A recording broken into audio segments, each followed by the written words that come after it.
From healthcare to housing, we're bringing together the brightest minds and most passionate advocates for real solutions and real change. With workshops, 2 major keynote addresses, and a closing reception with great music and good food. It's the Left Coast Forum, where your voice matters and your ideas take action. Saturday, October 25th at LA Trade Tech. Brought to you by KBLA Talk 1580 and the LA Progressive. The future won't wait, and neither should you. Mark your calendar now to be there and be heard. Stay tuned to KBLA Talk 1580 for more details.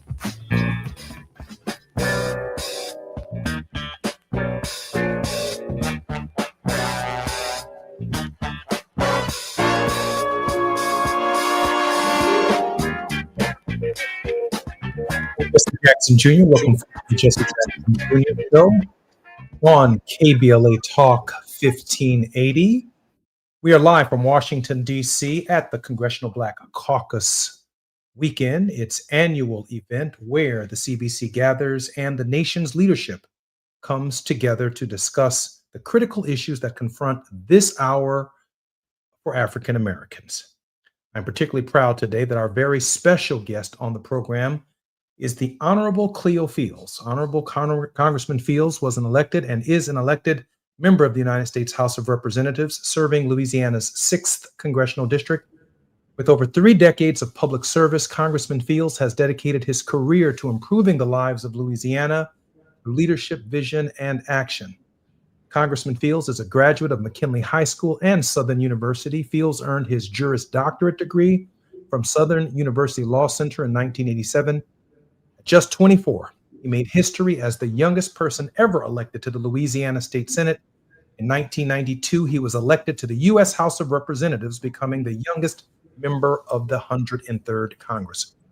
Just before I welcome Congressman Fields to the program, I was watching his social media posts and the extraordinary leadership that he has been showing across not only his state, but across the country, ringing the bell, if you will, on the threats to the Voting Rights Act of 1965.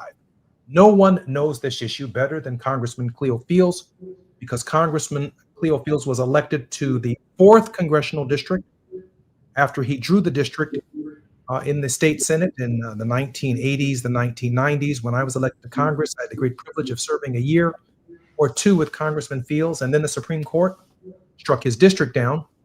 Congressman Fields then went back to private practice, re-entered the Louisiana State Legislature, drew the congressional district again, now the 6th Congressional District, found himself elected to Congress again from the state of Louisiana, and now in a case called Robinson versus Calais, the 6th Congressional District is being threatened again by the United States Supreme Court. And this moment in African American history, so much of it comes together in the life of Congressman Cleo Fields. Congressman, welcome forward to the Jesse Jackson Jr. Show. Well, thank you, Jesse, and it's good to be with you, and thank you for having me. And listen, in a real sense, all of this started with your father, quite frankly, because back in '88, when you and I traveled the country for your dad, I mean, he was such an inspiration to me. And that's what really started this whole path of politics. And I just want to thank you for, giving your dad and giving me an opportunity to share some very important moments with your dad. And Congressman Cleo Fields was an instrumental part of my father's campaigns in both '84 and '88. He was the president of the Student Government Association at his university. Was elected to the state Senate in his state. And we both are approaching, if we're not there already, 60 years old. But I can say this, for a generation of leaders who were elected to public office, in my generation, there is none more notable than the Honorable Cleo Fields. Congressman? It's a pleasure. And I was about to say, serving with you, because I remember when we first came to Washington, we were in a cab. And we saw the Capitol, and we were teasing each other. I was like, is that a basketball arena? And you said something, yes, over there, they can jump and very high. But listen, it is, and we shared a lot of special orders, you and I, at the end of session each week, and I remember those moments, and now I'm here with your brother. So I mean, it is just great to serve with the Jacksons. You're right. I mean, I started this journey, 24 years of age, as a young state senator, and I knew that there was a need to create a second minority district in Louisiana. And at that time, there was only one. And I wanted to be chairman of the redistricting committee so there'd be no, mistakes at all. And so the next term, I was elected to the state senate, and then was appointed to chair the redistricting committee. We call it in Louisiana Senate and Governmental Affairs. And Louisiana has always had a high, Black population. And we were just not creating a district because, the people in Louisiana, the legislature just didn't want to do it. And so we did it that year, and we created a second majority Black district. And in '93, I ran for it and won. And then 4 years later, they eliminated it. And now 28 years later, we created it again. I became chairman of that same committee in the same state legislature. The only difference is this time the legislature was majority Republican, and the governor was a Republican, or is a Republican. And now we face the same challenges in the Supreme Court. Now, interesting enough, Jesse, the first Black ever elected to Congress, and I shared this with your brother, was from the state of Louisiana. Most people don't know that. The first Black ever elected to the U.S. Congress was from Louisiana. His name was John Willis Menard. He was elected in 1869. And the reason why people don't know about John Willis Menard is because the Congress objected to his qualifications. They never allowed him to take his seat. A gentleman from Ohio by the name of Mr. Garfield, who became the 20th president of the United States of America, objected to him, and they voted to send him back to Louisiana. Congressman? He never took his seat. Congressman, I'm Jesse Jackson Jr., and this is the Jesse Jackson Jr. Show. When we come forward, Congressman Fields, we're going to let you complete that history in our longest segment, because the district that you now represent is under attack again. I'm Jesse Jackson Jr. You're listening to the KBLA Talk 1580 with the Honorable Cleo Fields. While you're stuck in traffic, we can at least bring you up to speed on the news of the day. You're listening to Jesse Jackson Jr. only on KBLA Talk 1580.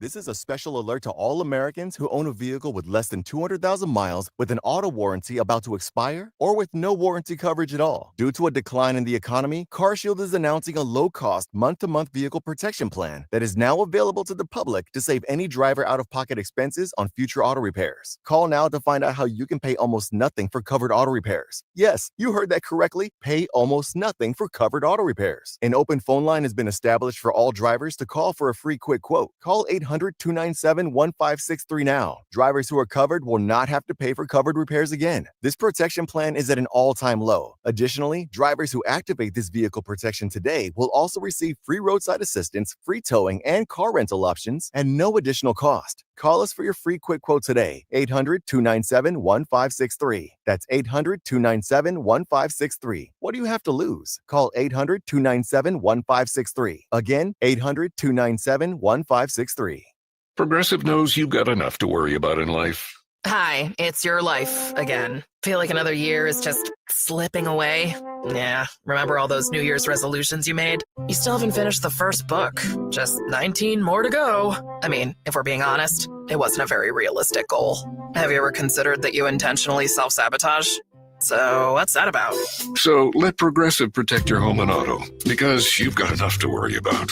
Progressive Casualty Insurance Company affiliates and other insurers not available in all states. With Robinhood, not only can you trade individual stocks and ETFs, you can also seamlessly buy and sell crypto at low costs. Trade all in one place. Get started now on Robinhood. Trading crypto involves significant risk. Crypto trading is offered through an account with Robinhood Crypto LLC. Robinhood Crypto is licensed to engage in virtual currency business activity by the New York State Department of Financial Services. Crypto held through Robinhood Crypto is not FDIC insured or SIPC protected. Investing involves risk, including loss of principal. Securities trading is offered through an account with Robinhood Financial LLC, member SIPC, a registered broker-dealer. With a KBLA Talk 1580 editorial, I'm Dr. Nicolai Corte. Let's preserve Black land stories before they're lost forever. I want to personally invite you to be a part of something historic. As journalist in residence for the Black Land Lost Narrative Archive Project, I've joined forces with powerhouse attorney and social justice champion George Fothery, the man who helped make history by delivering justice to the Bruce family in Manhattan Beach, securing the first known return of land unjustly taken from Black owners by a local government. That victory was monumental, but it was just the beginning. For generations, Black families have acquired land through grit, faith, and determination, only to lose it through violence, legal loopholes, forced sales, and systematic racism. What's been taken goes far beyond dirt and deeds. It's the erasure of wealth, identity, and legacy. That's why we've launched the Black Land Lost Narrative Archive Project, a national effort to collect, protect, and preserve the stories of Black land lost before they're buried, forgotten, or erased altogether. Because there's power in telling Black stories, there is resistance in remembering, and there's justice in being seen and heard. This is where you come in. We're inviting you to be a part of this historic Black narrative archive. If you or someone you know has experienced land loss, displacement, or forced property sales, your story deserves to be heard and remembered. Your story belongs in this archive. Your truth matters not just to your family, but to our collective future. Visit blacklandlost.org today. Fill out our simple intake form and add your voice to the National Archive of Remembrance, Resilience, and Reckoning. Let's make these stories live on, not in whispers, but on the record. With a KBLA Talk 1580 editorial, I'm Dr. Nicolai Corte, and as always, we welcome your feedback. Now back to more of Jesse Jackson Jr. on KBLA Talk 1580.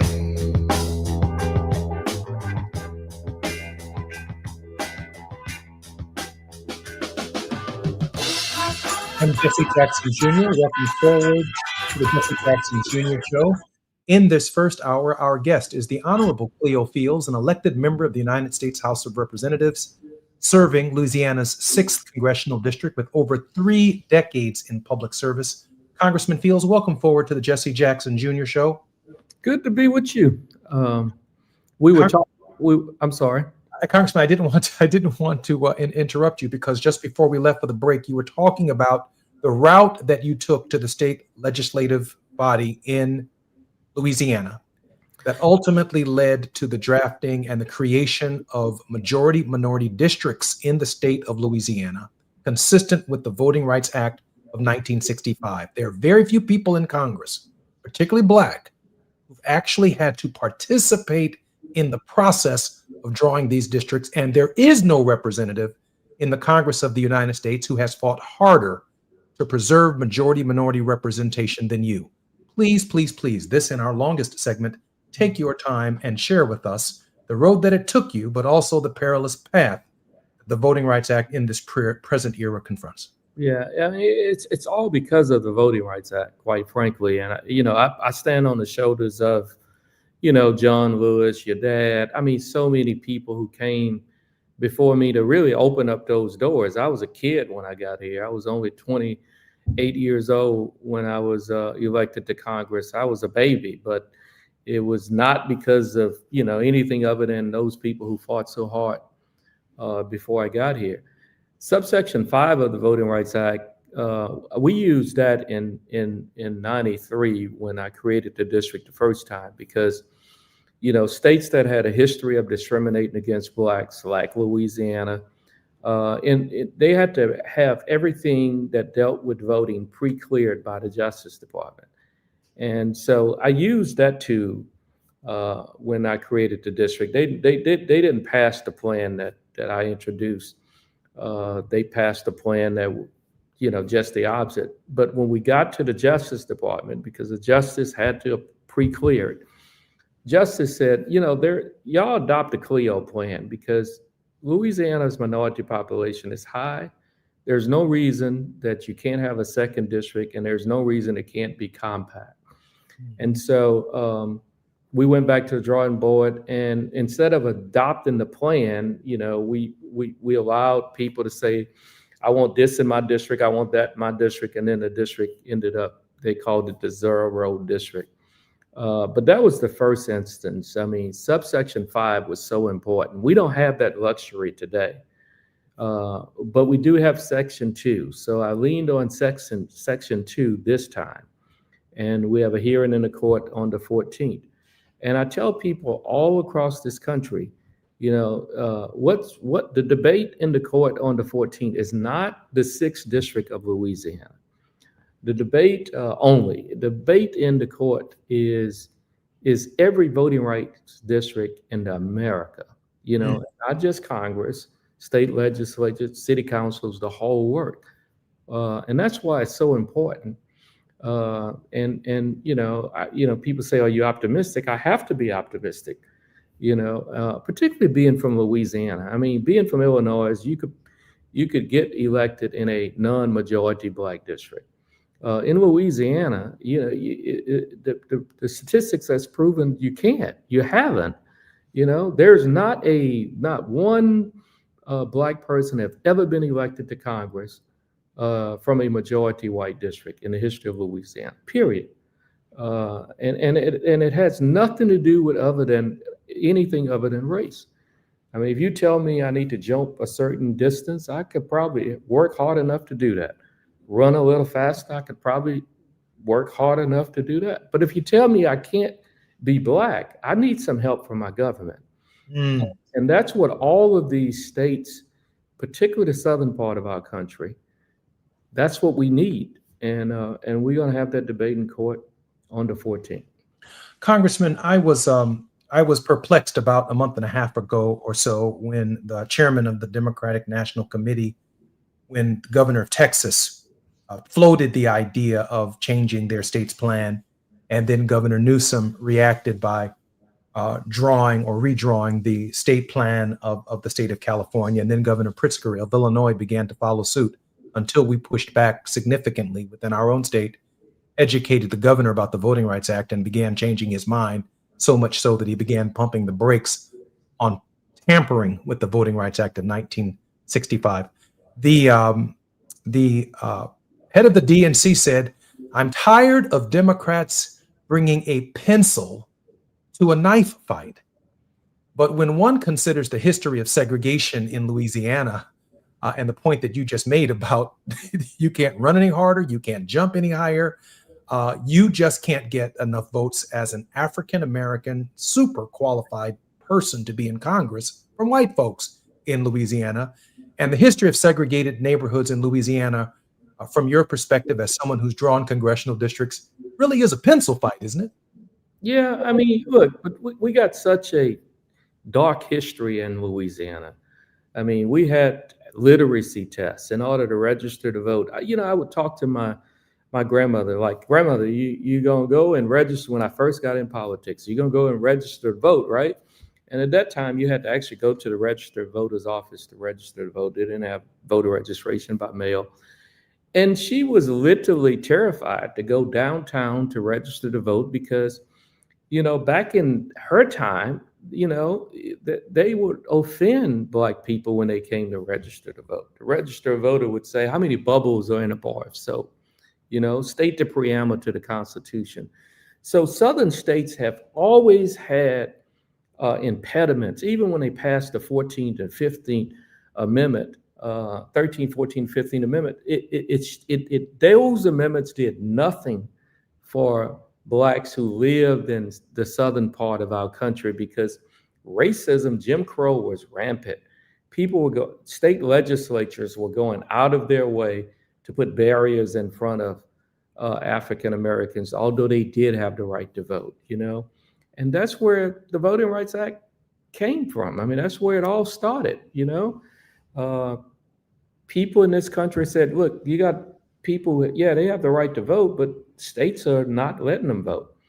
Now, to answer your question more precisely about, what happened in Texas, I mean, I just think it's sinful and shameful that a president of the United States of America can pick up the phone, first of all, and call a governor and say, I need 5 more seats, and then the governor of Texas execute, and then they eliminate seats just to get 5 more Republicans. That's not the way the process should work, and now you have California following through. At the end of the day, I think it starts at the top. The leadership at the top of this country is really lacking, to say the least, and it's not going to stop, and it's not going to stop anytime soon. Because if you tell somebody, okay, here's the game and here are the rules, you tell me the rules of basketball. If you step out of bounds, you're out. If you touch somebody, you foul. We can do that. But with President Trump, there's just no rules. He makes up the rules as he go. And when he violates them, he just do it, And I think you see Democrats being frustrated all across this country because they're playing in a game that they're not used to. There are just no rules. He makes the rules as he go, and he violates them, and when you're faced with that, then you have the type of calamity that we see today, and it's very unfortunate. Congressman, there's some misconceptions about the Black vote in 2024 that you wanted to share with our country. That you observed. Please feel free to do that, sir. Yeah, in 2024, the Black vote. First of all, let me just steal a line from your father. He and I were campaigning. I think that was in '88. We were in Michigan, and we were trying to get people in the housing project to go and register to vote, and people were saying, I'm not. My condition won't change.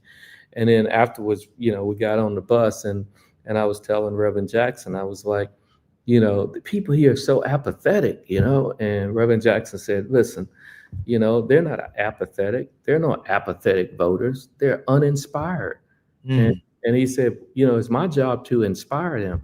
And that taught me so much because, it is our job, as public officials, as ministers, as, community leaders, to inspire people to actually participate in this process.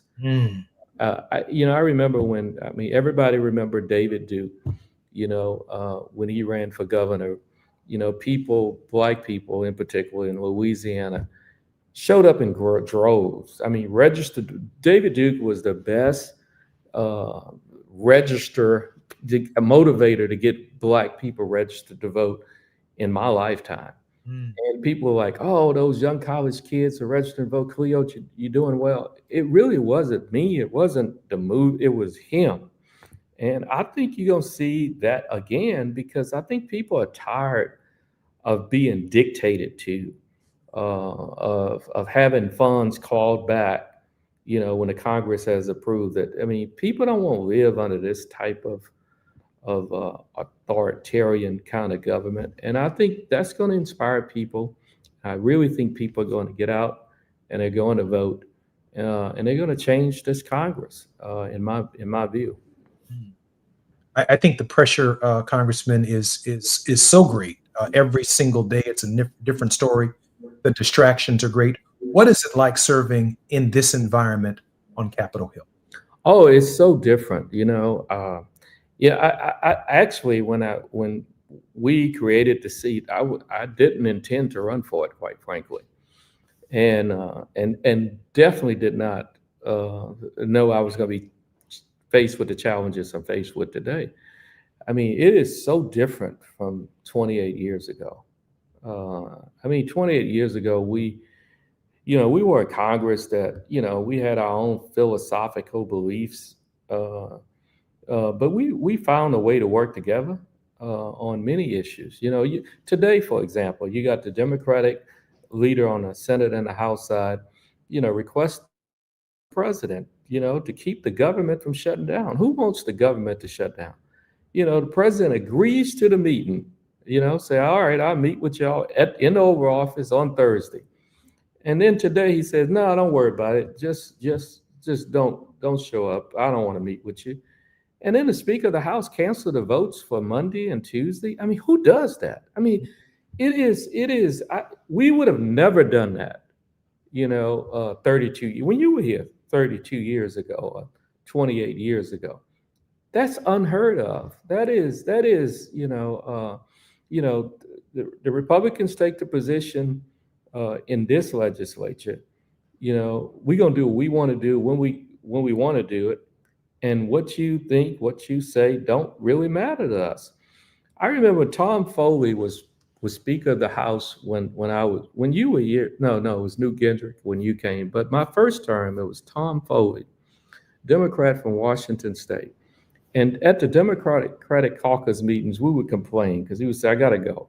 And we'd say, well, and he would say, I got to go meet with the Republicans. So, well, you spend as much time with the Republicans as you spend with us. And Tom Foley said, very defiantly, they have as much of a right to serve in this body as you do, and that's the kind of speaker he was. I mean, he actually worked with both sides.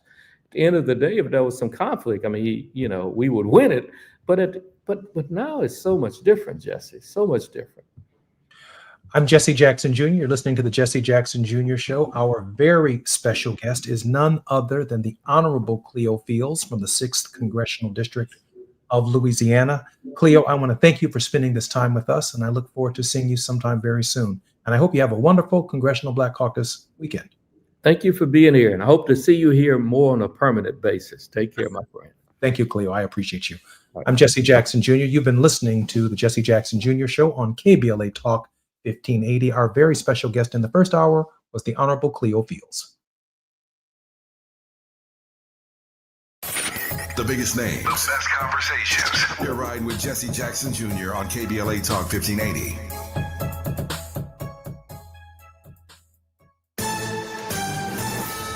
I'm Amber Payton with BIN News Now. Former Vice President Kamala Harris says corporations have caved to President Trump out of fear, calling him a tyrant who uses government power for revenge. We used to compare the strength of our democracy to communist dictators. That's what we're dealing with right now, Donald Trump. Speaking on MSNBC, she pointed to Disney's suspension of Jimmy Kimmel over remarks about Charlie Kirk's assassination, noting the host will return to ABC Tuesday. Chicago's second-in-command First Deputy Superintendent Yolanda Talley is retiring October 15th after 30 years on the force. The first Black woman in the role, Talley steps down months after Superintendent Larry Snelling reassigned key duties from her. And Sean Diddy Combs' lawyers are asking a judge to limit his October 3rd sentence to 14 months, which could free him immediately with time served. Combs was convicted in July of transportation to engage in prostitution. Get BIN News Now on demand 24/7 on the iHeartRadio app. The Crohn's and Colitis Foundation has been at the forefront of inflammatory bowel disease research and care for over 50 years. Learn more about research, education, and support at Crohn'sColitisFoundation.org. This is the KBLA Sports Minute with Ray Richardson. The 3-0 Chargers will be facing a rookie quarterback Sunday when they play the New York Giants in New York. Giants coach Brian Dable is benching 14-year veteran Russell Wilson in favor of Jackson Dart, the Giants' first-round draft pick in April. Wilson has struggled during the Giants' 0-3 start. He's thrown 3 interceptions and did not have a touchdown pass in 2 of the Giants' 3 games. Giants fans booed Wilson during Sunday's 22-9 loss to Kansas City. HBCU Delaware State, a member of the MEAC Conference, leads the nation in rushing among Division I AA schools. Delaware State is averaging 291 yards per game. The Hornets are 3-1 under first-year coach Deshaun Jackson, a former NFL wide receiver who grew up in Long Beach. Jackson played 8 of his 15 NFL seasons with the Philadelphia Eagles. Delaware State is at Sacred Heart on Saturday. No debates, no speculation, just the info you need. That's your KBLA Sports Minute. I'm Ray Richardson. More news, opinions, and conversation when we come forward on KBLA Talk 1580.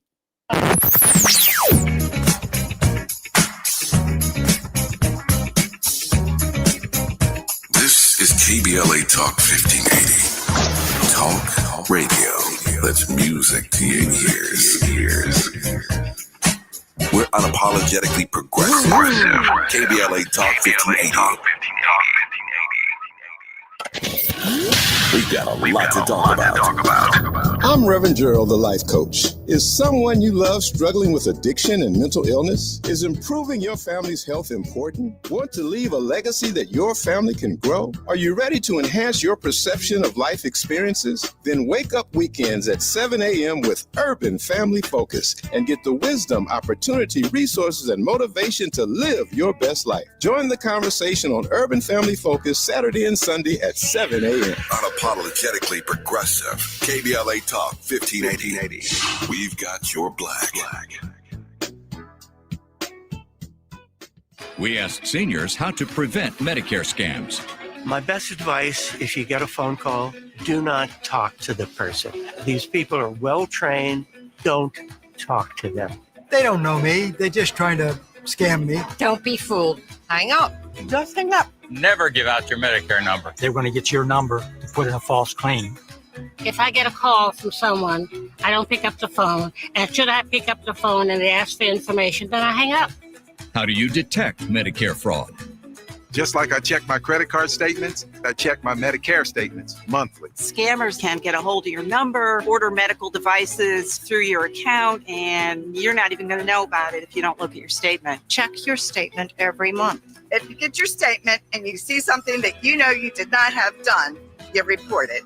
Call your senior Medicare Patrol. To report Medicare fraud, call the Senior Medicare Patrol at 855-613-7080. Is reviewing life insurance on your to-do list? Now's the perfect time to add it. A friend recently told me that securing life insurance sooner rather than later can help you lock in lower rates for years to come. So I bumped this up on my list and got it done. I called SelectQuote and couldn't believe how easy and affordable life insurance is. I'm 40 and got a $500,000 policy for $16 a month. My husband's also 40 and his $500,000 policy was only $18 a month. Plus, with SelectQuote's same-day coverage, there was no medical exam required and we were covered by the time we hung up. Knowing I have this checked off my list feels amazing, but the peace of mind knowing my family is protected feels even better. Call SelectQuote at 1-800-729-7070. That's 1-800-729-7070. Or go to SelectQuote.com to get your free quote today. That's 1-800-729-7070. Details on example rate at SelectQuote.com. You're listening to Jesse Jackson Jr. on KBLA Talk 1580.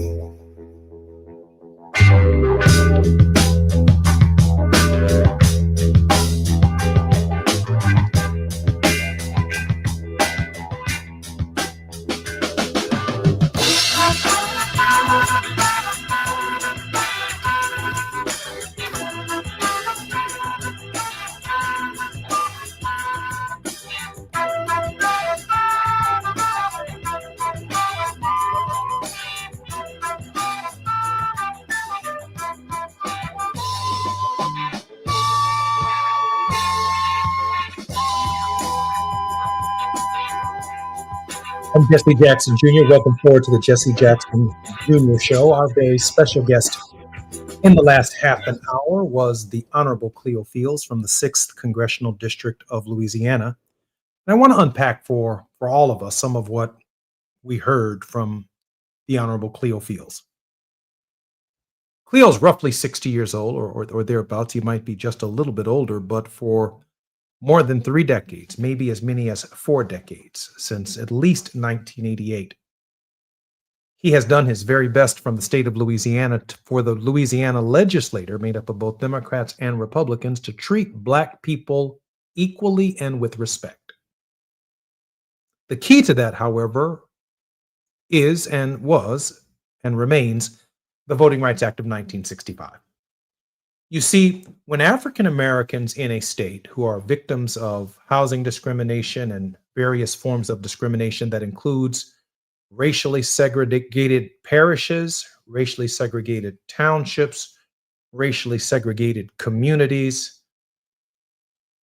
Democrats have no problems taking 10% of those communities, maybe 20% of those communities, and putting them in a Southern Democratic congressional district.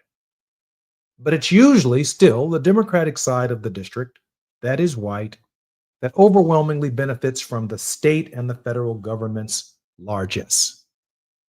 In other words, in a real sense, African American voters are the plurality in those elections versus Republicans, but African Americans and the needs and interests that they represent don't truly get the representation that they need on our side of town. Our schools and our housing, our roads, our sidewalks remain dilapidated because even the Southern Democrats don't see us.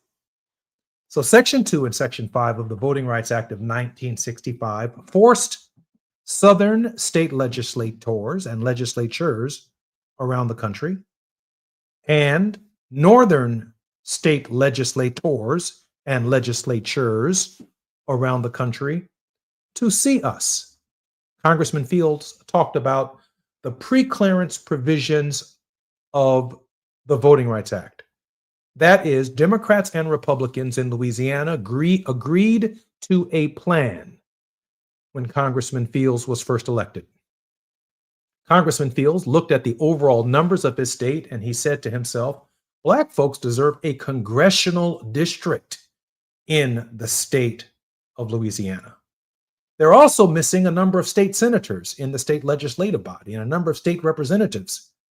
But if a congressional district can be drawn, navigating highways, byways, parishes, provinces in such a way as to be contiguous, then the district ought to be drawn to give the people of Louisiana who've longed for representation the opportunity to have a representative in the Congress of the United States.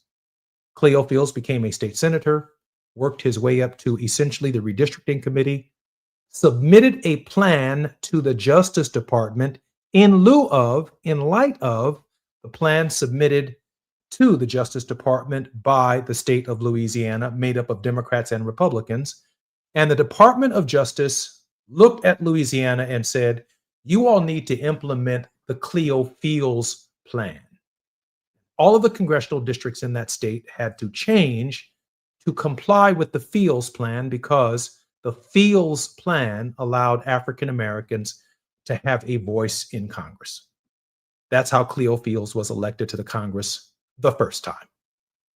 The Supreme Court ultimately, over time and over his tenure, the district survived a number of challenges until it could no longer survive challenges. And it was struck down and ruled to be unconstitutional.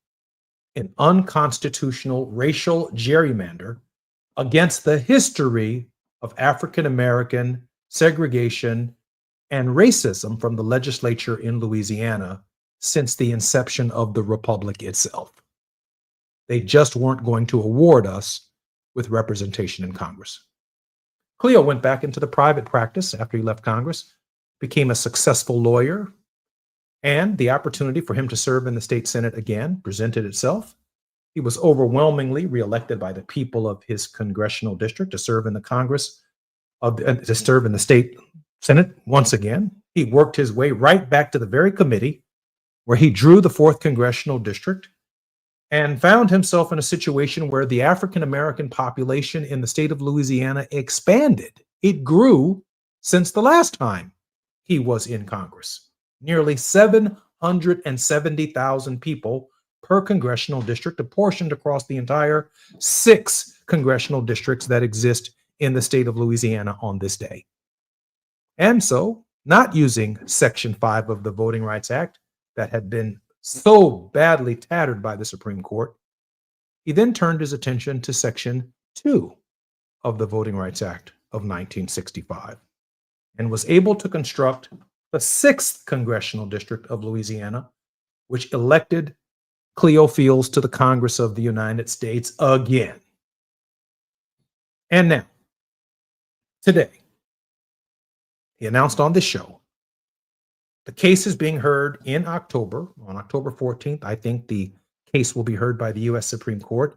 The case is called Robinson versus Calais, where it is widely expected that and the Turtle Mountain case, another case that deals with Native American disenfranchisement, are likely to come together in the form of a single case. Many of you may not know Brown versus the Board of Education is made up of several cases, but these voting rights cases are going to come together as probably one big single case.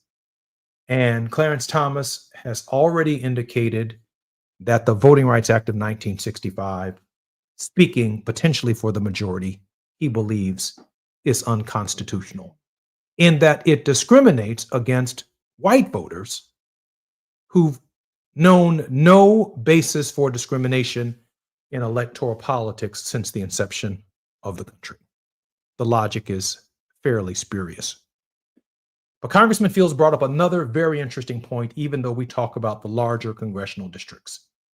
He says that the Voting Rights Act, if it is struck down, will affect every state senator in this nation, every state representative in this nation who is Black, Hispanic, or of color, because their districts are made up, when all pieced together, into these congressional districts. Multiple state Senate districts and state representative districts all come together to form a congressional district. So if you destroy the congressional district, well, then you dismantle the state Senate and state representative districts as well, fundamentally changing and altering the dimensions of state politics as well. All the way down to the school board. Cleo Fields did not stop there. He said this is going to affect city council races and local jurisdiction races. If, in fact, city council and aldermanic wards, parishes are drawn in a way to comply with giving people of color an equal opportunity to get elected and speak their true voices in these respective legislative bodies. It just doesn't get much more devastating than that.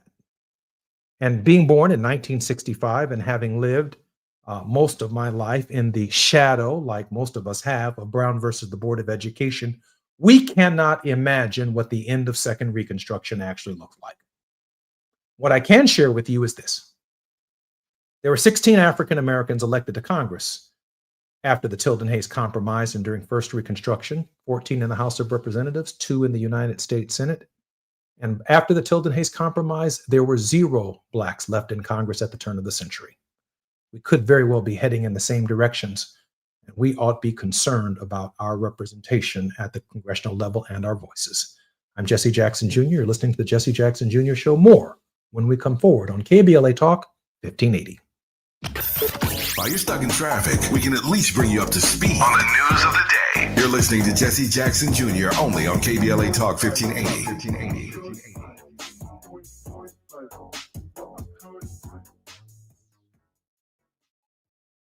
Attorney advertising. Prior results do not guarantee future outcomes. Founded in Los Angeles in 1986, litigation powerhouse Quinn Emanuel has deep roots in the Los Angeles community. Since 2007, we have litigated some of the largest fires on the West Coast. We are proud to be the only AmLaw 100 firm in the country to represent wildfire victims, giving affected individuals, families, and businesses the same focus and individualized attention we devote to our Fortune 500 clients. BTI Consulting has repeatedly recognized Quinn Emanuel as among the 4 law firms in-house counsel least like to oppose in any litigation, and we are often deemed the most feared. And after securing over $80 billion for our clients in various matters firm-wide, we understand why. If you have been affected by the recent wildfires in Altadena and the Palisades and would like to discuss your situation further, please contact wildfiresupport@QuinnEmanuel.com or call us at 213-443-3050. Quinn Emanuel is proud to sponsor Conversation Live Altadena Rising with James Farr on KBLA Talk 1580. Attorney advertising. Prior results do not guarantee future outcomes.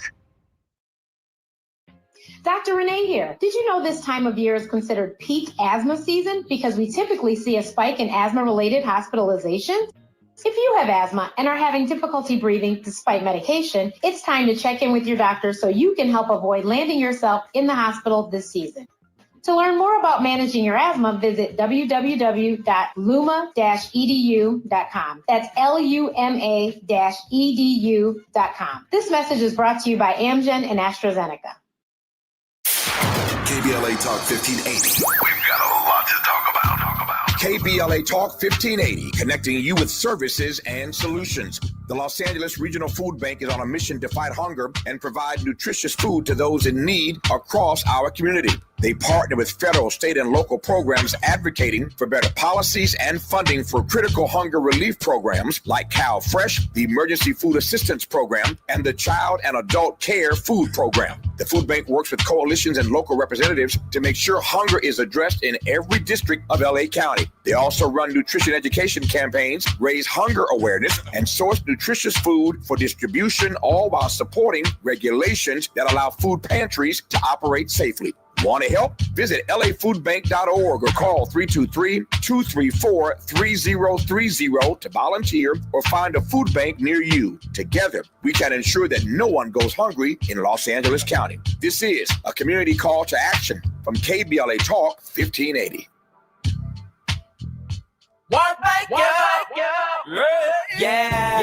The California Crusader newspaper would like to thank all of our subscribers for their support throughout the years, proudly serving the South Los Angeles and South Bay areas for more than 40 years. The California Crusader is a multicultural, Black-owned, adjudicated newspaper that focuses on providing newsworthy information to the people in our community. We're constantly looking for ways to assist businesses in our community to connect with our subscribers. We provide low-cost, effective ways to promote your business with our reasonable and affordable advertising rates. You can participate by suggesting, sharing, and submitting your stories on the California Crusader newspaper Community Share Facebook group page, or visit our website at cal-cruise-news.com. That's calcruisenews.com. Then click on the Submit Now button located on the top right corner of the homepage, or text CCN to 42828. Again, text CCN to 42828. The California Crusader newspaper, working together to build a better community for our future. Subscribe today. The following is a paid advertisement by Family Vacation Getaways with the purpose of soliciting sales of vacation ownership. For complete details, please visit fvgradio.com. If you want a 100% complimentary stay at a luxury resort in Cancun, airfare not included, then Family Vacation Getaways is your ticket to paradise. See website for complete details. We're giving away 5 days and 4 nights to the first 50 callers who can name an animal that lays eggs and is not a bird. An animal that lays eggs and is not a bird. Do you know it? Call now, 800-868-6431, 800-868-6431. You're also eligible for an exciting bonus vacation to Orlando, Florida for just $498. And don't worry about anything ruining your plans. We can extend your travel up to 18 months. Name an animal that lays eggs and is not a bird, and get a complimentary Cancun resort stay and an optional bonus vacation to Orlando for just $498. What are you waiting for? Call 800-868-6431, 800-868-6431, and give us your answer. The proceeding is not a contest and is a paid advertisement by Family Vacation Getaways and not sponsored by this program or its affiliates. Now back to more of Jesse Jackson Jr. on KBLA Talk 1580.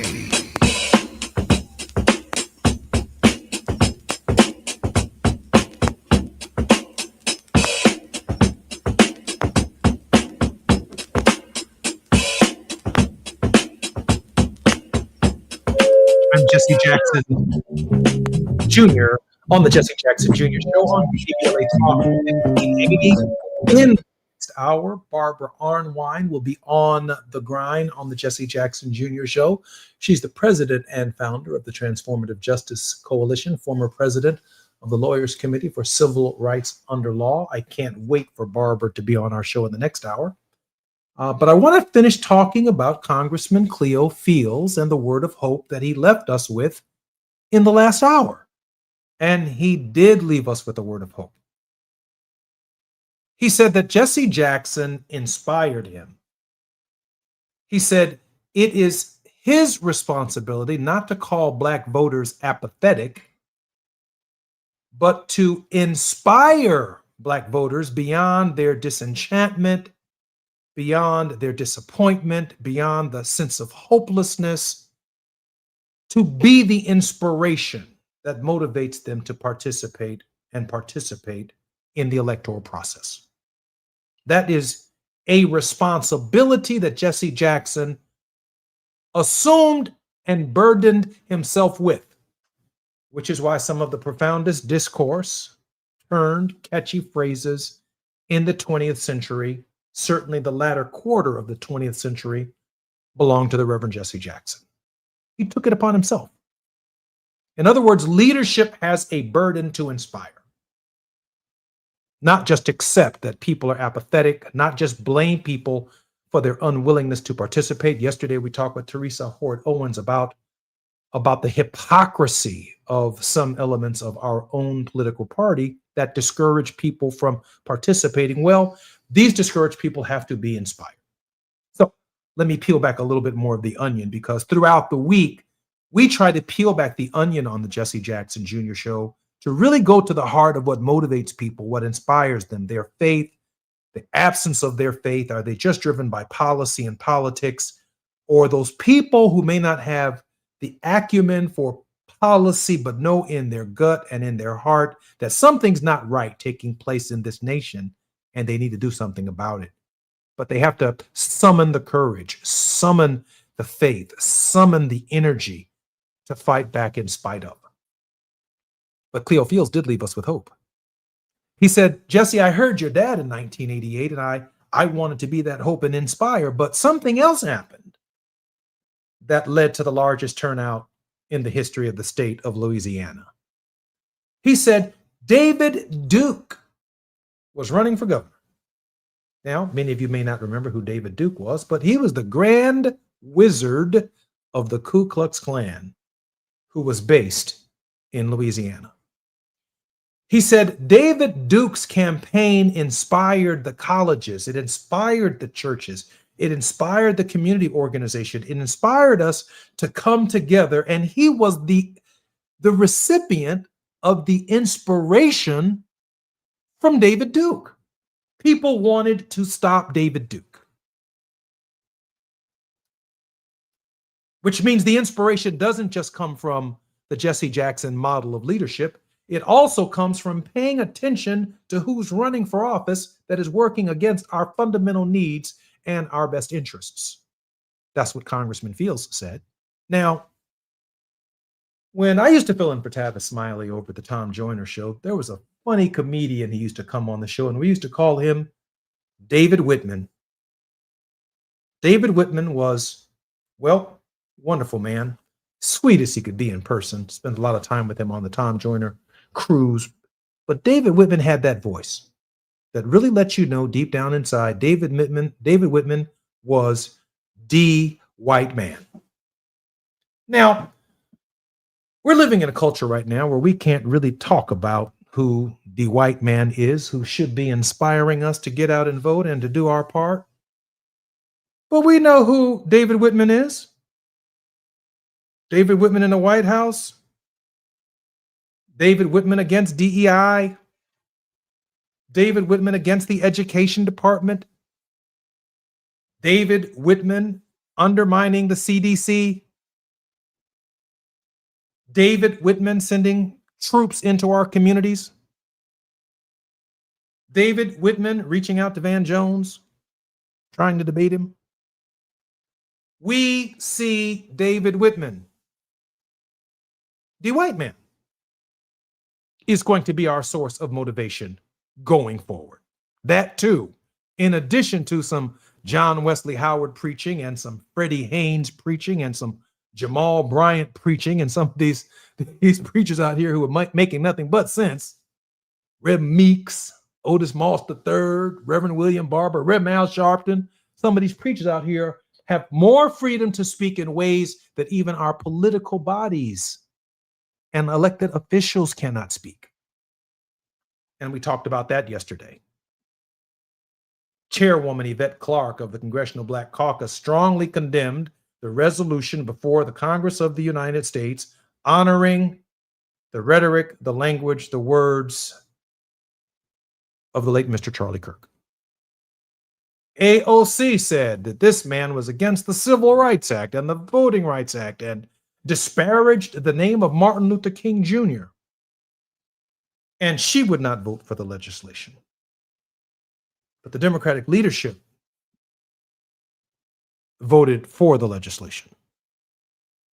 The CBC, people of color, said no to the resolution, but the Democratic leadership, thinking it more responsible than us, decided it wanted to be bipartisan on that which they say is about the First Amendment, but we know if one is spewing hatred or all of the vitriol is towards us, that can't be about the First Amendment. That can't be tolerated language that's okay. I mean, that's just not okay.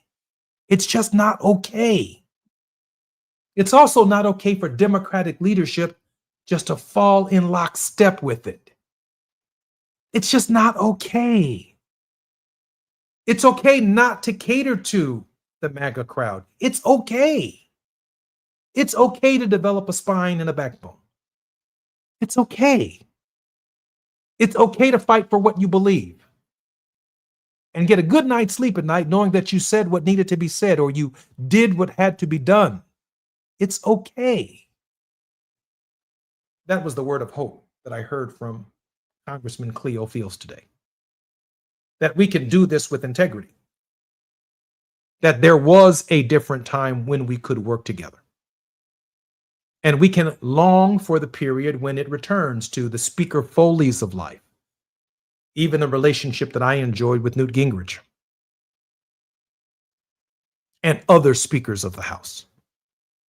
There is an opportunity and a time where we might return to some level of civility. But we need to stop calling people distinguished gentlemen if they're not distinguished. And we need to stop all of this, my dear colleague and my dear, this is, especially if it's bullshit. Well, I'm probably going to end up paying for that one. Especially if it's not true. People are observing and paying attention. We talked about this at great length yesterday. They're looking at the hypocrisy. They've peeled the onion back. Being a Democrat is not enough. We don't want you to be a Hippocratic Democrat.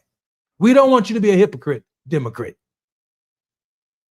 We want you to stand up for the courage of your convictions and fight like your life matters. And fight for us like our lives matter. And give it the best that you've got. That's what I observe in many of my colleagues that are fighting the good fight in Washington, D.C. and in state legislatures around this country at this hour. I'm Jesse Jackson Jr., listening to the Jesse Jackson Jr. Show on KBLA. When we come forward, Barbara Arnwine will be on the grind. KBLA 1580 Santa Monica. I'm Amber Payton with BIN News Now. Former Vice President Kamala Harris says corporations have caved to President Trump out of fear, calling him a tyrant who uses government power for revenge. We used to compare the strength of our democracy to communist dictators. That's what we're dealing with right now in Donald Trump. Speaking on MSNBC, she pointed to Disney's suspension of Jimmy Kimmel over remarks about Charlie Kirk's assassination, noting the host will return to ABC Tuesday. Chicago's second-in-command First Deputy Superintendent Yolanda Talley is retiring October 15th after 30 years on the force. The first Black woman in the role, Talley steps down months after Superintendent Larry Snelling reassigned key duties from her. And Sean Diddy Combs' lawyers are asking a judge to limit his October 3rd sentence to 14 months, which could free him immediately with time served. Combs was convicted in July of transportation to engage in prostitution. Get BIN News Now on demand 24/7 on the iHeartRadio app. The Crohn's and Colitis Foundation has been at the forefront of inflammatory bowel disease research and care for over 50 years. Learn more about research, education, and support at Crohn'sColitisFoundation.org. This is the KBLA Sports Minute with Ray Richardson. The 3-0 Chargers will be facing a rookie quarterback Sunday when they play the New York Giants in New York. Giants coach Brian Daboll is benching 14-year veteran Russell Wilson in favor of Jackson Dart, the Giants' first-round draft pick in April.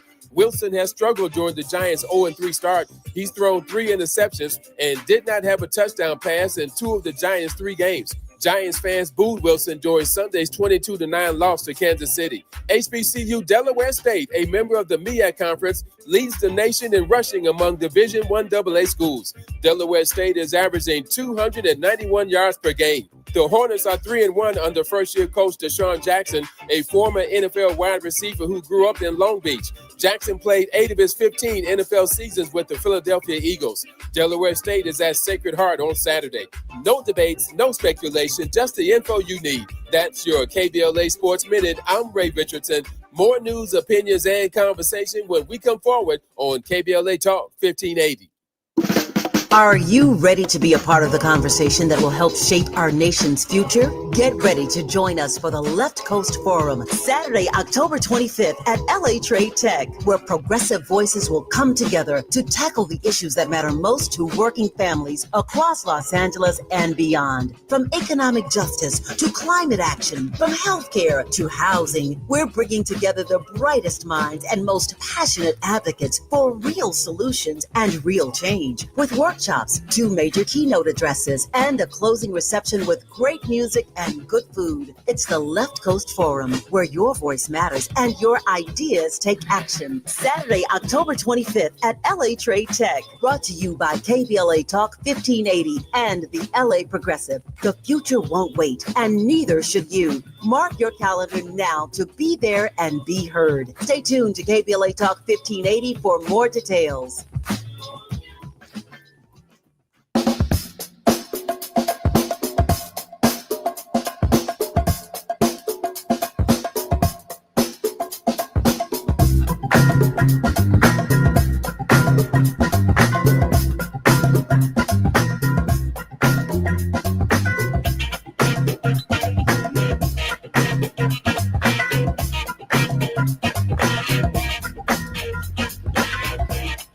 I'm Jesse Jackson Jr. Welcome forward to the Jesse Jackson Jr. Show on Tenacious Tuesdays, where in our very first hour, the Honorable Cleo Fields, the Congressman of the 6th Congressional District of Louisiana, was our very special guest. But on Tuesday, simply the most exciting show of the week for me, with Barbara Arnwine, President and founder of the Transformative Justice Coalition, internationally renowned for contributions on critical justice issues, including the passage of the landmark Civil Rights Act of 1991 and the 2006 reauthorization of provisions of the Voting Rights Act of 1965. Currently, she also serves as co-chair and facilitator of the National Commission for Voter Justice. Barbara, welcome forward to the Jesse Jackson Jr. Show. It's great to be here, and thank you. I know you're here in the mighty, mighty District of Columbia. Thank you. I'm so looking forward to caucusing with you and the rest of the Congressional Black Caucus. You got it. You got it. It's all week long, folks. Make sure that you register and come to the Congressional Black Caucus Foundation Annual Legislative Caucus Weekend. You gotta come. You gotta come, people. You gotta come and be part of this amazing conference. Barbara, the CBC weekend, and I'm coming up on my 50th anniversary of attending these things. It has been pretty much known to be a wonderful gathering, a great social time, yes, and a lot of fun. But the end of Second Reconstruction is very serious business. Yes. And I can only imagine that at this critical juncture in American history, that you've given a lot of reflection, and that members of Congress, African Americans like Cleaver, who's fighting for their districts, and Cleo Fields and other African Americans around the country whose districts are being challenged, they're giving serious reflection to the Calais decision, Robinson versus Calais, and the Turtle Mountain decision. And I just don't know anyone who's been articulating these issues as clear as you across the country. What makes this CBC, in your estimation, so much different than the others? Because so much is at stake. We could convene next year. And if the Supreme Court does the wrong thing in the Louisiana versus Calais case, we could look up and have a designation of the CBC. We might be looking at half of the members being still in office, or being in office and being under legal attack, because this is how much is at stake. So this is not the time. This is not the party year, folks. This is the serious year. And can we do a shout out to the Congressional Black Caucus? Absolutely. They did something last week. Show. They did something last week that most people don't know about. In fact, Jasmine Crockett has been drawing a lot of heat because she actually wrote about it. When it came time for the resolution that was calling Charlie Kirk a great patriot, a great, American, etc., etc. The CBC, for the most part, voted against that resolution. Amen. And the leadership of the Democratic Party voted for it. Now that was the focus. Did you hear what I just said? That was the focus of Teresa Hord Owens's show yesterday, that it puts us in a messaging quandary, and the hypocrisy became all too apparent. Barbara? Well, it's that whole thing about we want to play fair while they're bullying and destroying us. While they're, there's a new video. Have you heard about this? There's a new rap video, white rap video. And the name of the rap video, everybody get ready for it. If you haven't heard about it. Is it M&M's? Is it M&M's? The name is Hang Them Up High at Sundown. Oh, wow. It's celebrating lynching. Oh, wow. No, Lynching. That's not the M&M video. No. Hang them up high at sundown. Folks, if you got to understand who and what we're up against. Because this is a country woman singer who's behind this song and a white rapper. And they basically are celebrating lynching. So, when people tell me about how concerned they are about, Trey Reed, how concerned they are about the other African-American men who have been, potentially lynched over these last couple of, weeks since the assassination of Charlie Kirk. People need to understand what we're up against, that they're celebrating this. I know you're looking it up going, what's he talking about? I am sitting here looking at this right now in the Chicago Defender. I can't believe it. And and they're celebrating. They got this song going all around the place. And it is a lynching celebration song. What do you think, folks? Why does it say at sundown? Why does it say at sundown? They know their history. Do you know our history? Do you know our history? Why they said at sundown? I assume it's tied to the sundown towns. You got it. Marion, you got it. These are towns that still exist in the rural South where there are no streetlights. The modernity has simply not made it to these communities. And they have no plans, no intention for modernity making it there either. In fact, many of these communities don't have Wi-Fi, don't have laptops. Tell me. Tell me. It's just kind of amazing, Barbara. Listen, there were over, we don't know the precise number, but there were thousands, not hundreds, thousands of sundown towns. And folks, don't get it twisted. It wasn't just in the South. It was all the way in the West Coast, the Midwest, the Northeast, you name it. Sundown towns were everywhere. And basically, if you were Black and you had an obligation to get out of their town before sundown, or you could be punished. Punished. And punished took many versions. So I want people to understand that they're not just playing with words. They're not just trying to be cute when they talk about at sundown. They know precisely what they're saying. And I'm Jesse Jackson Jr. listening to the Jesse Jackson Jr. Show on KBLA Talk 1580. On the Ground with Barbara Einwine. More when we come forward.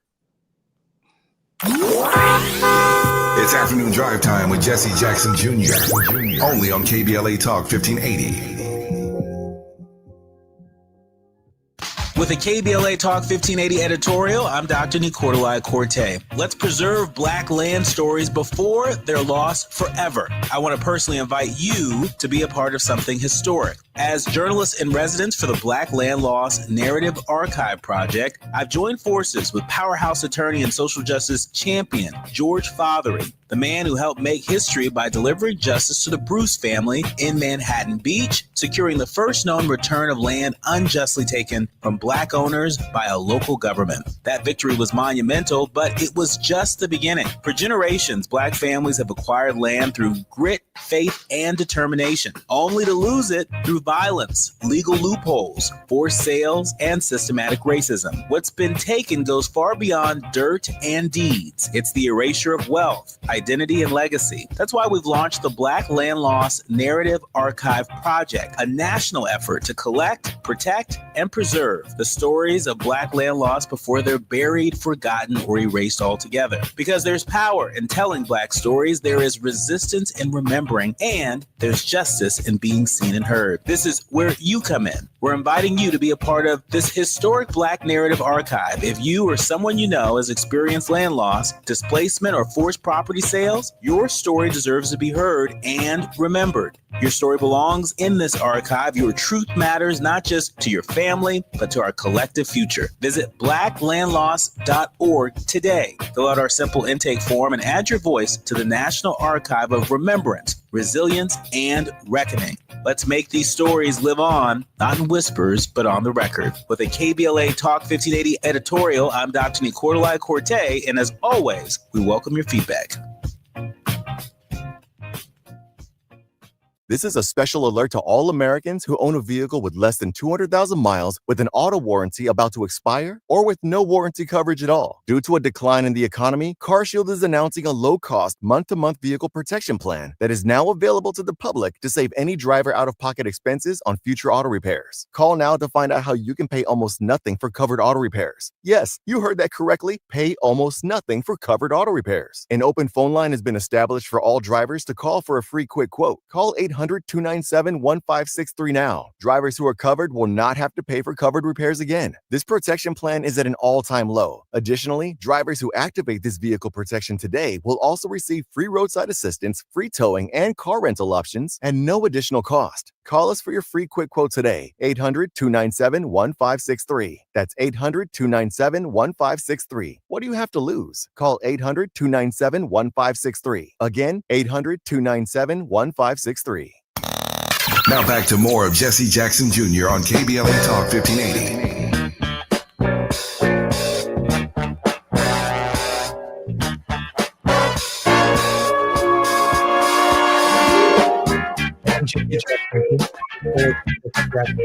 Show. Next Tuesdays on the Grind with attorney Barbara Arnwine, the president and founder of the Transformative Justice Coalition. Barbara, welcome forward to our show. It's great to be here. Barbara, I had to Google this and I looked it up, and one of the first articles being written on the subject 4 hours ago is actually in the Chicago Defender. Hang 'em high at sundown. MAGA artist slam for pro-lynching anthem. A pair of pro-Trump artists has released a new song that glorifies lynching and racial violence, sparking widespread outrage online.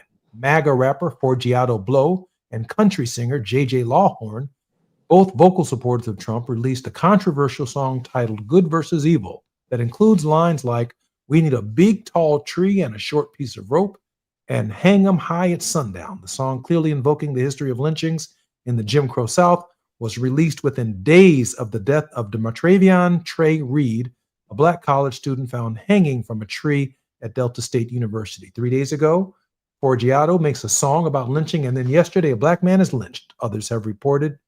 More lyrics from the song make an apparent reference to sundown towns, "Leave 'em swinging so the folks all know," and another verse from Forgiato, whose real name is Kurt Jantz, uses a racial slur. "We ought to do it like they did it way back in the day, because granddaddy way works best," Lawhorn sings in the chorus. Barbara, this isn't right. I mean, this isn't, why is this okay? It should be banned. I mean, this is a call for violence. And this is not a peaceful song. This is a call for violence. This is not just a quote viewpoint song. This is a call for violence, for maiming and killing people. Folks, I don't even want to try to downplay this. I knew nothing about this until this morning, and I'm scrolling, and I see something. I said, "What did I just see?" And I said, "You got to be kidding me!" So you got FCC Chairman Carr running around mad at Jimmy Kimmel because he told the truth about the intra-MAGA battle that I spoke about last week that's going on about the Charlie Kirk. And so he threatens ABC to pull their license because of because of the Jimmy Kimmel commentary. Instead of his doing that, he should be all over this. Not a word. Crickets. Crickets. I'm telling you, folks, this is such a dangerous time. I was in Hammond, Louisiana. In fact, I flew into good old Nolens, spent some time, with my family that's, in New Orleans area. And we drove to Hammond, which, like you said, it has some of them roads with no street lights, none. and I'm grateful to my family because I had said, "Oh, I'm going to drive in and drive up by myself," and they said, "We don't think so, baby. We think we better go with you." And I'm so glad they did. Because we went there, we spent the night. It was a beautiful service, by the way, for an installation service for a brand new organization that everybody should know about. It's called the New National Christian Leadership Movement. It's a gathering of progressive Black churches, mainly in rural areas, but all the way through the South, Texas, Louisiana, Alabama, Tennessee, Florida, South Carolina, Mississippi, all over, where they are gathering to create a new, more activist formation for churches. So they asked me to come and to talk about what's going on with the Calais case, because this is mighty Louisiana. And they asked me to also talk about what's going on with the constitutional crisis. So I was there. But afterwards, we then, drove up, to the northern part of Louisiana, almost to the Arkansas border. And it was just, fascinating. So here you have people like myself, doing this travel, back road travel, little road travel, little creek travel. And, we're all back in, the deep woods of Louisiana. And this is going on. This is going on. It was bad enough that people were already saying, that I was hearing people saying. In fact, I heard a couple, I'm really serious, at the airport.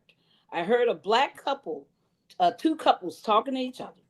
And one was saying, "I'm scared to be somewhere." And they said, "Oh, well, you got to go through Mississippi to get there." And they said, "Oh, no, I'm not.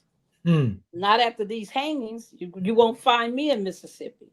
And so they were trying to figure out how they were going to avoid driving through the state. Doesn't that take you back to the 1940s, 1950s? Barbara. Come on, folks. Barbara, let me throw this out at you because I'm seeing the parallels now between this level of music, this kind of vitriol, right? Yes. We're not hearing much from the rap community yet. Not yet. Hip hop community yet. I hope not yet. Hope they're gearing up for serious condemnation of this song, this artist, and the industry. I hope they're gearing up for that because this obviously has gone too far. But I see now, walk with me here. I see Black Republicans in Congress loyal to Abraham Lincoln. And Cleo Fields referenced in the last hour that the congressional district had an African-American representative who was a Lincoln Republican after the Civil War. Yes. So he's very familiar with that in Louisiana, and he largely built his present fight upon that representation because of the population. Now, we then end up with these 14 Blacks in the House and 2 Blacks in the Senate, plus federal troops. That is, the federal law was there. It was being enforced by the federal government over the states, over the locals, right? And then Tilden and Hayes compromise withdraws the federal law. It withdraws, if you will, the 64-65 Voting Rights Act and the Civil Rights Act and the Voting Rights Act. It withdraws federal protection. It leaves the colored people of the South uncovered from federal protection. Now you're talking about a lynching or two in the last couple of weeks. You're talking about hang 'em high rhetoric coming out of this kind of hip hop country music culture. No federal protection, no Department of Justice protection, and watch this now, just like the first instruction, the elimination of political representation, congressional districts, state senators, and state representatives, who, just like first Reconstruction, were like the last line of defense before the Night Riders, the Klan, and the terrorists began terrorizing our communities in the South. Talk to me, Barbara. Did I get that historical record correct? Ooh, did you run it? Did you run it? You can run that again because that was perfect. Thank you so much for that. And and I just want to underscore for people that at the time that the Hayes-Tilden Compromise was reached, Congress had been having hearings about what was going on in the Deep South and why the troops were so needed. And remember that one thing people forget is that when the Civil War was over, a lot of the white Union troops, the white, uniformed officers and soldiers, they were able to go home. They were able to decommission themselves and go home. The black troops stayed in strong, and in fact became a major part of the Union Army that was left. And that's why to this day in the South, they hate black men with guns, right? That's why there's this whole, hatred of black men with guns, because it was those Union soldiers who protected black families.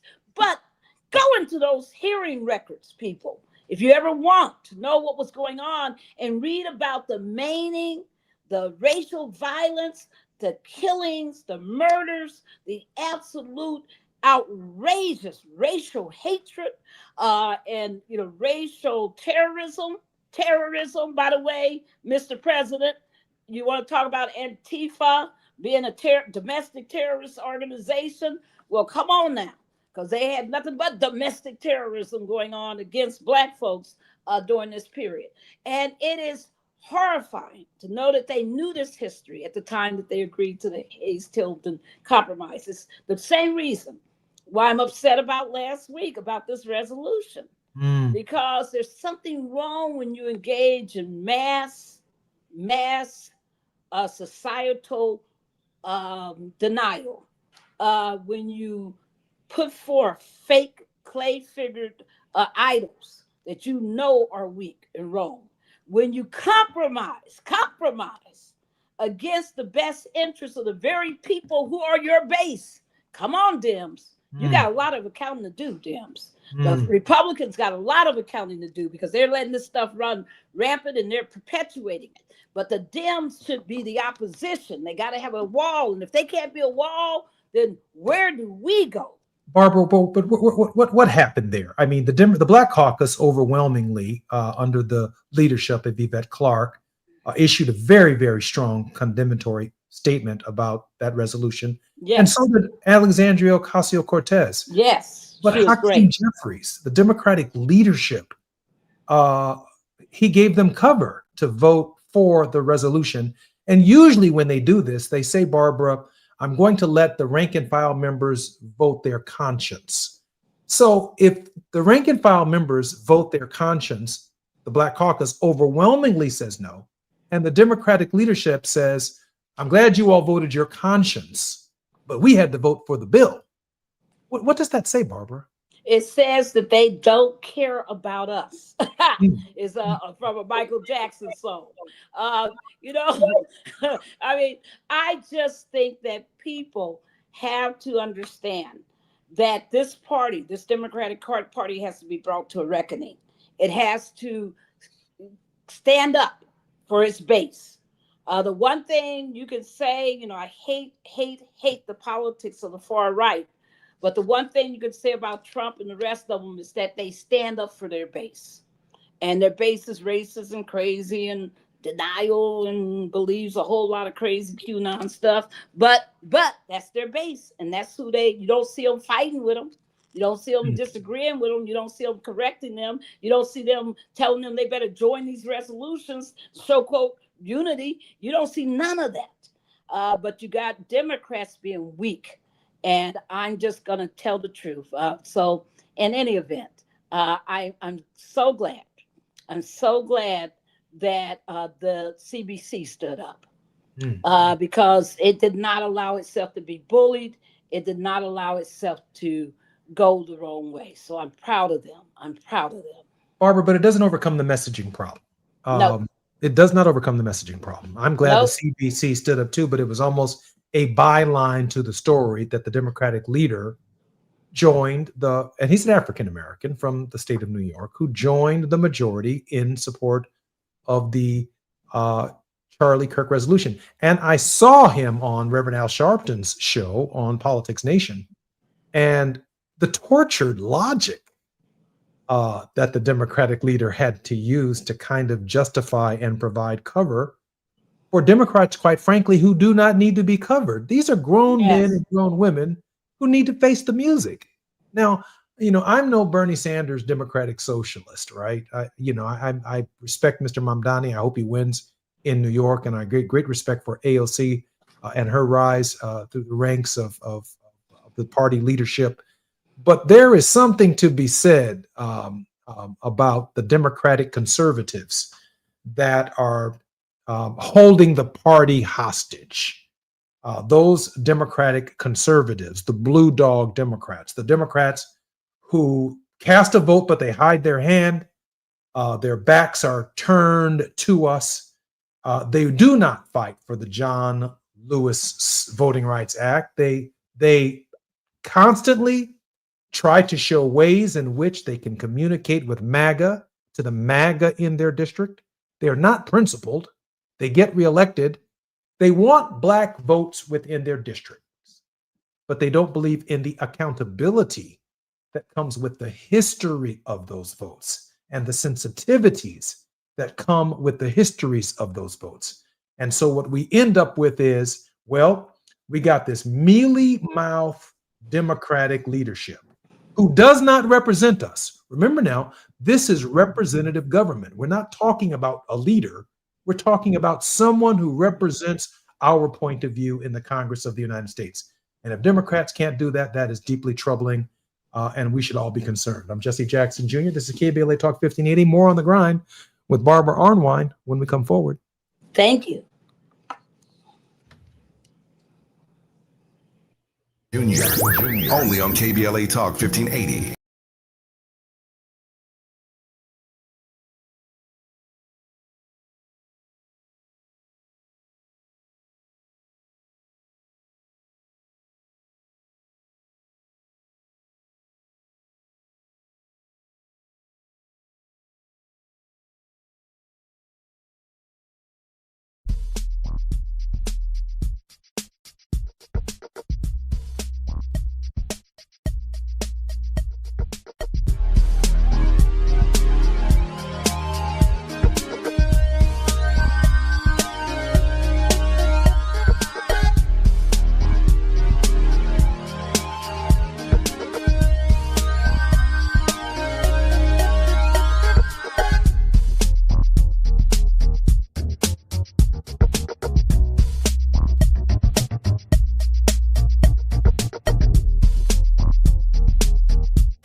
and the most engaging relationship discussions you'll hear anywhere.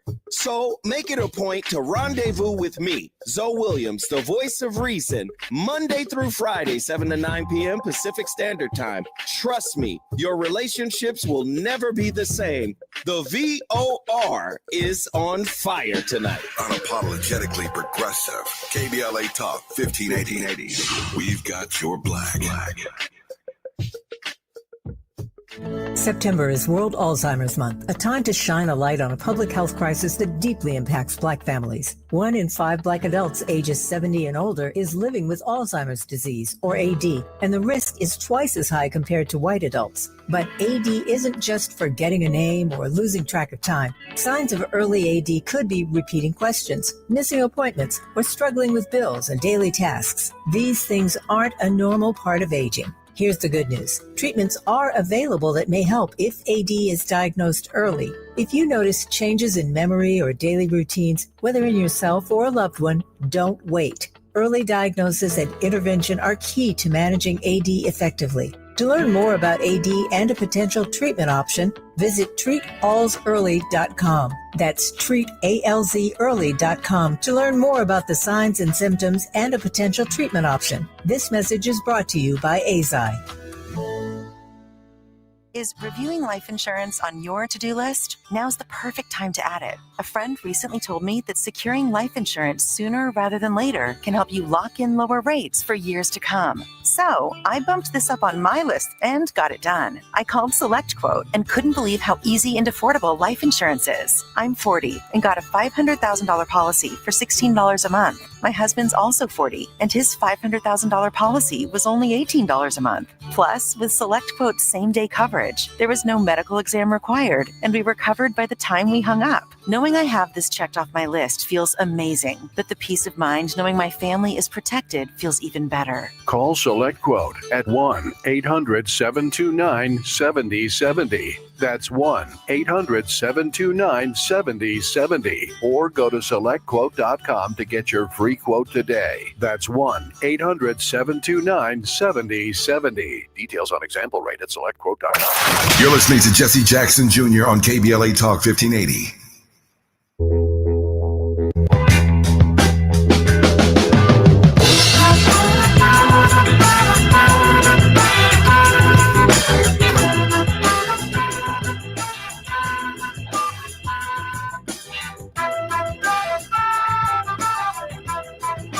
Jesse, welcome forward to the show. It's Tenacious Tuesdays on KBLA Talk 1580. We're on the grind with the president of the Transformative Justice Coalition, Dr. Attorney Barbara Arnwine. Barbara, welcome forward to the Jesse Jackson Jr. Show. Great to be here. Hi, LA. Hi, Nation. Why? Barbara, that's right. You know, I'm about to say something that I think is probably going to get me run off the radio, but since the past is always prologue, now we have to go back and we keep going back, and Trump wants to make America great again in another direction. But on KBLA, we're always coming forward. Let me just say this, because I'm reflecting upon my dad and what he did in 1984. Now, this is the controversial part. We need somebody black to run for president. It sounds controversial, but I did not say Barack Obama. I did not say Kamala Harris. I did not say, I say somebody like what I experienced, what Tavis experienced, what I experienced with my dad, which was different. Dad registered black college campuses to vote. Yeah. Dad spoke in black churches. Dad went to majority, minority congressional districts and registered people to vote. He let the Democratic Party run on their polls, run on their nonsense. Dad's over here milking cows. Dad's over here doing commencements. Dad's over here speaking in medical schools. Dad was everywhere on our issues for maybe 8, maybe 12 years. He just consistently ran, ringing the bells until we took the Senate back from Reagan in 1986. Jesse Jackson ran again in 88. And I think he'd have been Democratic nominee by 92. But it doesn't matter. We had someone in the race. We weren't in the trailers of the Democratic nominee.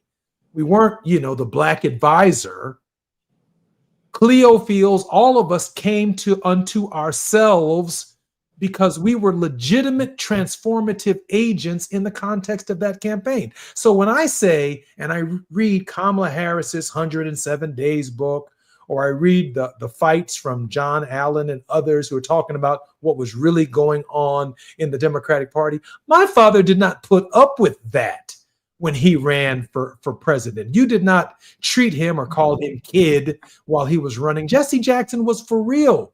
Now, we got to find somebody Black, who's running in this race, who's committed to supporting, I guess, like my dad did, the party's nominee at the end of the process. But somebody Black folk want to come here who's making sense on our issues, what we are losing, what we need to gain, and what we need to do. Now, please tell me if I'm wrong. You're not. Your dad had vision. He had authenticity. He had commitment and passion. And he was probably, there's just no way you can deny the political genius of your dad, because he saw the Rainbow Coalition and he knew that if that coalition did not hold tight together and fight together, that it would become what we're seeing now, the Painbow Coalition, as you call it. That's what it is. But he knew that. I mean, there's no way, just think about it. If your dad had been in Congress, if your dad had been president, there would be no big, ugly bill. No way he would allow people to be subjected to losing their Medicaid, their Medicare. He would never have gone for SNAP benefits being cut off where children will go hungry. There's just no way. But when people, quote, compromise and sign for something like that to happen, it's a sign of lack of core values, right? And I just think that, that is so important for us. I miss the John Lewises. Yeah. I miss somebody who would throw down and say, arrest me. Drag me out of here. We need a galvanizing force. Drag me out of here. Yeah. Yeah. A galvanizing presence. Yes. Matters in this process. Trying to get somebody else trying to get, let's just say, Governor Newsom to say something we want him to say, trying to get in his speech to say something that might touch Black voters. No, we wrote the whole speech when Jesse delivered it. Exactly. We spoke for all of the people who supported those campaigns. And we weren't fighting for just a position. We were the position. And you weren't looking at what does the poll say is safe to do. You were looking, he was driven by vision. So, and when you're driven by vision, you teach people to have a spine. You teach them to ratchet it up bit by bit, to be able to stand taller and to understand what's going on. When you don't preach the truth and all you do is talk in this moment about, what you think is safe to say, popular to say, that the polls tell you people might like. Listen, if you got a poll-driven life, you are in trouble. You are in trouble. Trouble. That's not leadership. Leadership, one thing, I went to Rockwood, which is a leadership program for social justice leaders. And they taught us the different forms of leadership. And it was really important, to understand positional leadership, which is what we see in Schumer and a whole lot of other people, positional leadership. That doesn't mean that you have vision. They taught us, about, situational leadership, when people inherit, jobs and positions and end up acting and all the rest of it. But one of the things that they really taught us hard was that if you're going to be a leader, you got to be driven by vision. And if you're not, then probably you're in the wrong job. Probably you got to think about, are you in the wrong job? But people want to be this and that so that they can puff the chest out. Come on, Jesse, you see them puff the chest out. Have, people got to call them the honorable. They're in it for their self-aggrandizement. That's wrong. My dad didn't care about that. No, because my dad didn't care about that. Because he knew where the power was. My dad ended up at a soul food restaurant after the show. He was not much on finger food and hors d'oeuvres, hors d'oeuvres, whatever y'all want to call them. My dad needed a piece of fried chicken at the end of the day, and some lemonade, and he was good to go.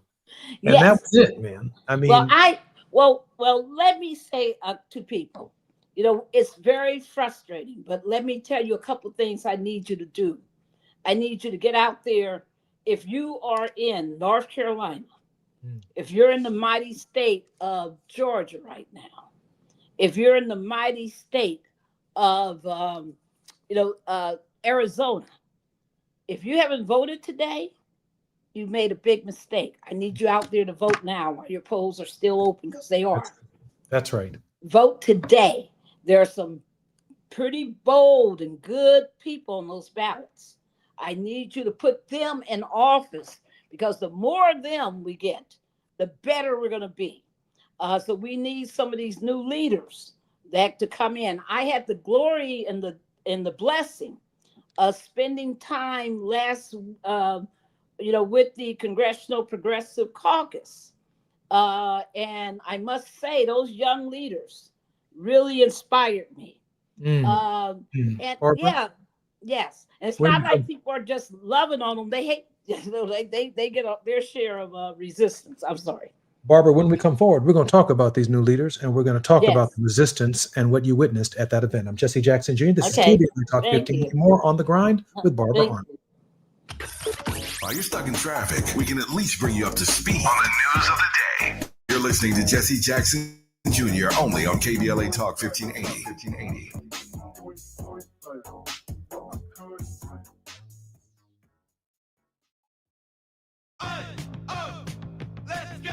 You're still grooving, still connecting, still loving, still turning up, still thriving. You still got it, but your immune system, it weakens as you age. That's where vaccines come in. They help train and strengthen your immune response to fight off respiratory illnesses like flu, pneumococcal pneumonia, RSV, or COVID-19. Ask your doctor or pharmacist which vaccines you need. Book in minutes at vaxassist.com. Sponsored by Pfizer.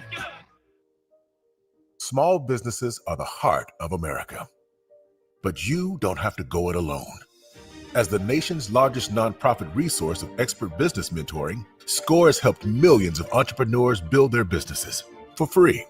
Get the connections, education, and guidance you need with SCORE. We're ready to help. Find a mentor today at score.org. KBLA Talk 1580. We've got a lot to talk about. KBLA Talk 1580, connecting you with services and solutions. Worried about eviction? You have rights, and Stay Housed LA can help. Stay Housed LA is a partnership between LA County, the City of Los Angeles, and local service providers. From Lancaster to Long Beach, we're here to help you with tenant education workshops, legal clinics, free legal services for eligible tenants, and online resources about tenant protection laws. Don't face eviction alone. Call our hotline at 1-888-694-0040. That's 1-888-694-0040. Or visit stayhousedla.org. Stay Housed LA, keeping Los Angeles residents in their homes. Stay Housed LA, your rights, your home, our community. This is a community call to action from KBLA Talk 1580. Hear that? That's the sound of your life. Perfectly imperfect. Beating in rhythm to the world you've created. But every time you drive after drinking, music gets drowned out. Your life sounds pretty great. Don't let a buzz ruin it. Buzz driving is drunk driving. Don't drive buzzed. A message from NHTSA and the Ad Council. Financial Group is not a law firm. Hi, I'm Chuck McDowell, the timeshare cancellation guy. In 2011, I founded Wesley Financial Group with one goal in mind: to help honest folks out of their timeshares permanently. Today, I run Wesley with my two sons, a real family business, treating every client and every employee like we'd want our own family treated. That philosophy has helped us grow into the largest, most trusted timeshare cancellation company in the United States. Fortune magazine even recognized us as one of the best places to work. Why? Because we genuinely care. In fact, some of our former clients were so moved by their experience working with us, they joined our team so they could help others to timeshare freedom. If you're stuck in a timeshare, give us a call. Let our family help your family. Call Wesley now for your free timeshare exit kit. 800-687-7979. That's 800-687-7979. 800-687-7979. Now back to more of Jesse Jackson Jr. on KBLA Talk 1580.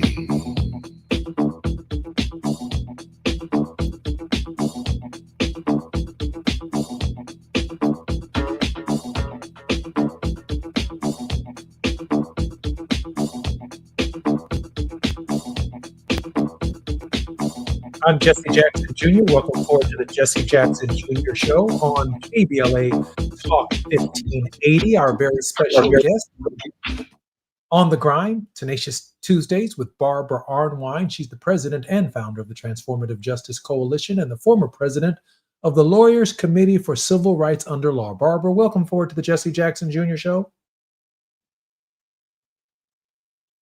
Barbara, I think your line is still muted. Oh, great to be here. Sorry about that. Barbara, a pretty serious storm just blew into Washington, D.C., by the way. Uh-oh. A lot of thunder, a lot of rain, and so we'll be heading over to the Capitol at the conclusion of our program to spend some time with some of my colleagues.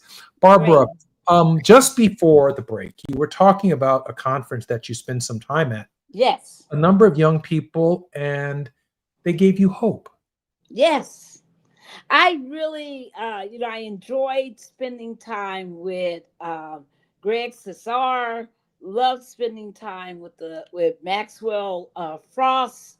Loved spending time with Jamila Pramamo. Anyway, forgive me, Jamila, for messing your last name up. But it was just beautiful to hear people talking values that sounded like it would in a room with your dad and you and your family, to hear people speaking about what really needs to be done, but also hearing about the internal battles within the party that takes place as the progressives try to push them where they need to be. And talking about the enemies, the group, the fights that go on where people are trying to block, voices like ours. I always get angry every time I read one of those news articles that come out periodically, chiding the quote organizations, meaning those of us who are pushing policy changes like the Voting Rights Act, the John Lewis Voting Rights Advancement Act, or the Freedom to Vote Act, where they, basically chide us as trying to make the Democratic leadership do too much. And I'm so proud to hear, a room full of Democratic Congress people, leaders, where they think they haven't gone far enough. Yeah, that was beautiful. And that's the point that I want to make about, for example, one of the most viral sermons right now on social media is John Howard Wesley.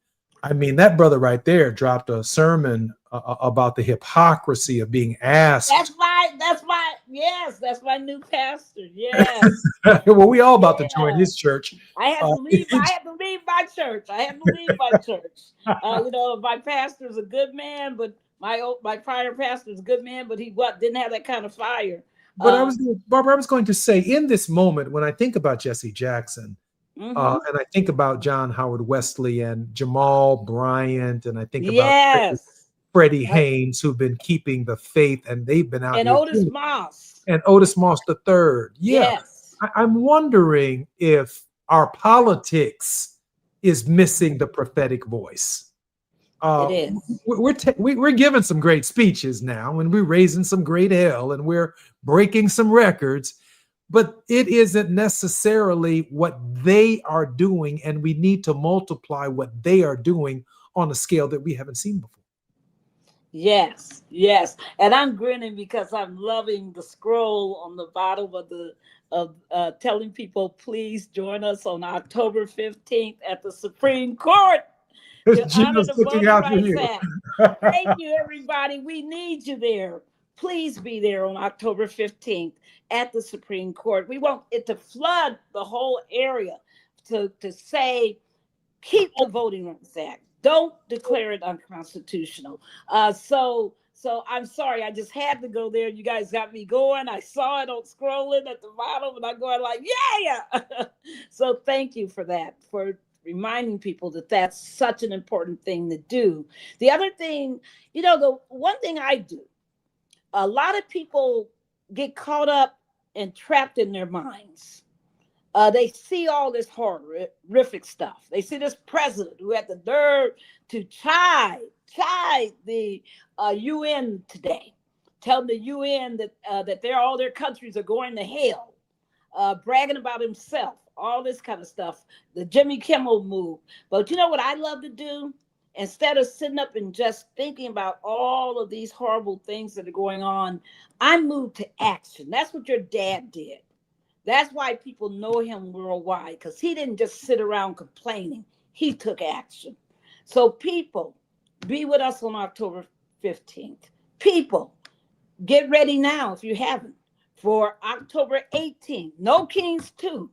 Around the country, we need you active in No Kings 2. Look it up. It's going to come up. All you got to do is Google those words, No Kings 2, and get involved. Because you don't know where the next leadership is coming from. You don't know what action you take will save somebody's life. You have no clue. But one thing I can guarantee you is what your dad always said: if you do nothing, nothing happens. Nothing begets nothing. So tomorrow, I'm celebrating the 10th anniversary of the Transformative Justice Coalition. Congratulations. Happy anniversary. A lot of people said, how dare you start another organization? A lot of people said, don't you want to just go somewhere and, be peaceful, teach, and be unbothered? And I said, no, I want to get deeper into the fire. I want to be that accelerant that, makes the fire just, burst out. I want to make sure that in this time, people, that we're doing this work. And that's what God called us to do. Jesus never said, sit back and sleep and do nothing. He called people to action every time. What did he say? He said, Peter, feed my sheep. What did he say? He said, build my church. He never said, just sit back and moan and groan and fuss about what's wrong. He said, get out there. Be a disciple. Get involved. People, we need you on those front lines. Teach the truth to the people. Speak the truth to the people. Thank you so much, Jesse Jackson Jr., for having me on your show to share so much with folks, because we need more knowledge, not less. Barbara, we have about 2.5 minutes before the end of our program today. How important, against your lifetime, are the midterms in 2026? Crucial. They're crucial. In fact, guess what I've been doing? I told you about being at the CBC meeting, but what I've also been doing is talking with organizers on the ground in Virginia and in New Jersey. Major statewide elections coming up, gubernatorial and mayoral and House, Senate, State House, Senate seats. We need for people now to make sure that on November 4th, they're voting. There are something like 2,000 elections on November 4th around this country. But the big ones are, of course, in Virginia and in New Jersey. But there are others, and I don't want to, downplay them. So we need people to be paying attention and getting ready, because TJC is ready to roll. We're ready to do what we got to do on the ground. We're going to be on the ground in those states, helping voters, making sure we GOTV, get out the vote. No 19 million people sitting at home like they did in 2024. It's time for a new paradigm, people. But I know you're saying, yes, Barbara, and there's time for new leadership. Yes, let's vote them in.